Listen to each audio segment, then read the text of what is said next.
Hello friends, आज का हमारा चैप्टर है appraisal season, recognition versus real value. April आता है और साथ में आता है अप्राइजल का सीज़न। सैलरी का डिस्कशन, प्रमोशन, एक्सपेक्टेशंस और एक साइलेंट सा question, am I truly valued.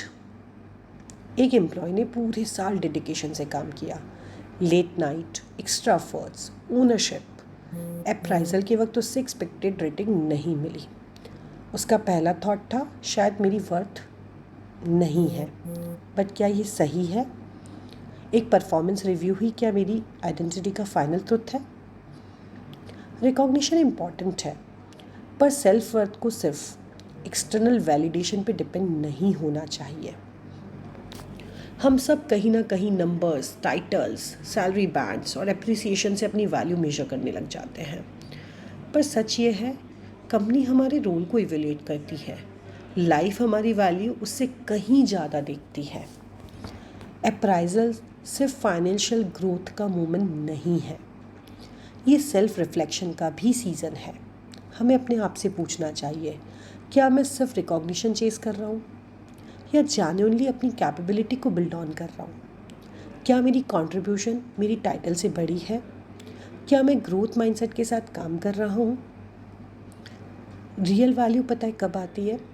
When we develop a skills continuously. Designation temporary होता है, कैपेबिलिटी परमानेंट होती है। When we integrate in our work, जो अनसीन मोमेंट्स में हम लोग करते हैं, वही लॉन्ग टर्म रेस्पेक्ट बनाता है।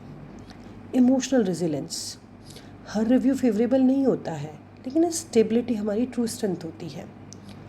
Vision for our own futures, आपका कैरियर एक अप्राइजल साइकिल से डिफाइन नहीं होता, बल्कि जो ग्रोथ पाथ आप डिसाइड करते हैं उससे होता है। रिकॉग्निशन डिलेड हो सकता है, लेकिन रियल ग्रोथ कभी भी वेस्ट नहीं होती है।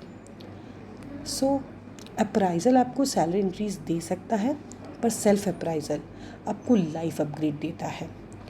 तो इस अप्रैल एक सवाल अपने आप से ज़रूर पूछिए, मैं सिर्फ बेटर पैकेज चाह रहा हूँ या better version of myself? Recognition अच्छा लगता है, there is no doubt, but असली पावर तब आती है जब हम अपनी वैल्यू खुद समझते हैं। This is then a compass, pause, reflect, realign. Thank you.